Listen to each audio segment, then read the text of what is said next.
Kuya Ray, ano ginagawa mo? Parito ka muna, mainit. Dali mo yung sapatos mo.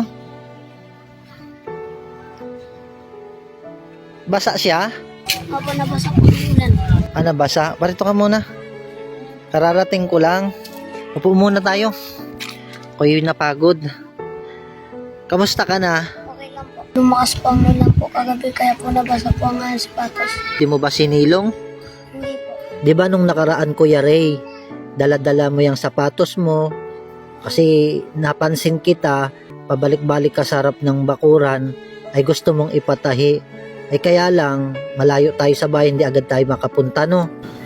Kaya ang gusto ko mangyari, Kuya Ray, imbis na ipatahi yan, bigyan ka na lamang ng bago. Kuya Ray, yan lang ba yung sapatos na ginagamit mo pag ikaw napasok? Opo, kahit po sira po ang ginagamit pa rin po ito. Kawawa ka naman. Tingnan niyo po ang sira po. Oo nga, sira na pala, no? Di paano pag wala kang sapatos? Anong ginagamit mo? Sinilas po. Tsinelas, pati ng tsinelas mo. Sira din? Patingin. Sira nga din. Ay di, sinusuot mo to kahit to sira? Opo. Kahit sa school? Opo. Kawawa ka naman, Kuya Ray. Imbis po namin na ipambibili po namin ng sinilas at sapatos po, ay unahan po namin ng pagkain po. Oo nga, kasi mahalaga talaga may pagkain muna, no? Mahirap lang po ang aming buhay kaya po tiis muna po kahit sira po. Pinagtitiisan mo, no? Matagal mo na yan titiisan yan ang sinusuot mo? Opo. Yan pong pagkain po, hirap na hirap pong hanapin. Yan pa kaya pong bago pong sapatos. Kawawa ka naman talaga. Ay, itong sapatos mo na ito, lumaan na to, no? Saan ba ito galing tong sapatos mo? Binigay lang po yan kahit po luma, pinagtsatsagaan po po. Pinagtsatsagaan mo kahit luma. Hindi ka nagkaroon ng bagong sapatos? Pati tsinelas? Ako naririto, may sadya ako sa'yo. Itong tsinelas mo na sira, papalitan na natin to ng bago. Binilahan kita ng bago mong tsinelas. Salamat po at mapalitan na rin po ang aming lumusinilas po ng bago. Oo, bukod dyan, meron ka pa isang tsinelas. Nagustuhan mo ba yan?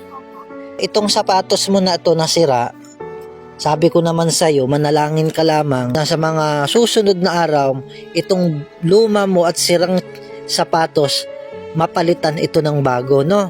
Alam mo, Kuya Ray, napakabuti ng Panginoon dahil sa oras na ito, meron akong iaabot sa yung bago mong sapatos. Po, brother, nakabago po ang sapatos. Oo, masaya ka ba? May bago kang sapatos? Request ko po lang po ay mapatay po ang aking sapatos. At ako po ay binigyan niyo po ng bagong tuming sapatos. Oo, sabi ko naman sa'yo, magtiwala at manalangin sa Panginoon sa mga susunod na araw ay may bago ka ng sapatos. Gusto mo bang subukan yung bagong mong sapatos? Ay sige, subukan mo na kung kasya sa'yo ha. Kunin muna natin yung basahan na yun oh. Yung ginagamit mo para patungan, para hindi maputi ka na.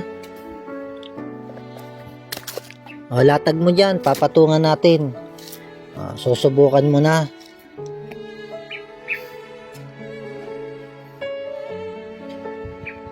Kasya po.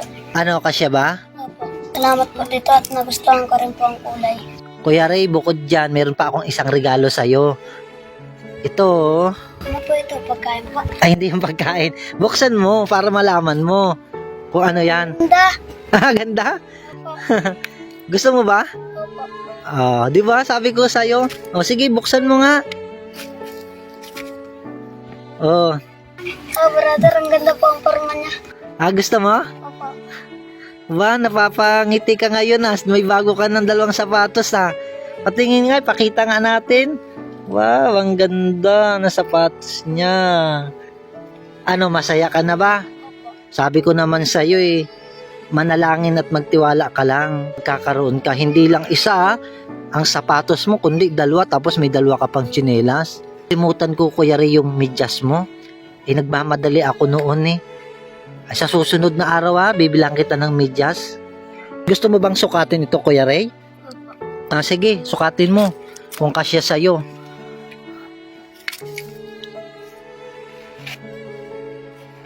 Oh, brother, ang ganda po sa paa. Gustong gusto ko po. Gustong gusto mo. Pinili ko yan para talaga yan sa'yo. Salamat po. Marami pong dumadating po sana blessing. Pero po, hindi ko po naasahan. Kuya Ray, may dalawa ka ng bagong sapatos, ha? Opo, lalo na po ang sisipagin po sa pagpasok po.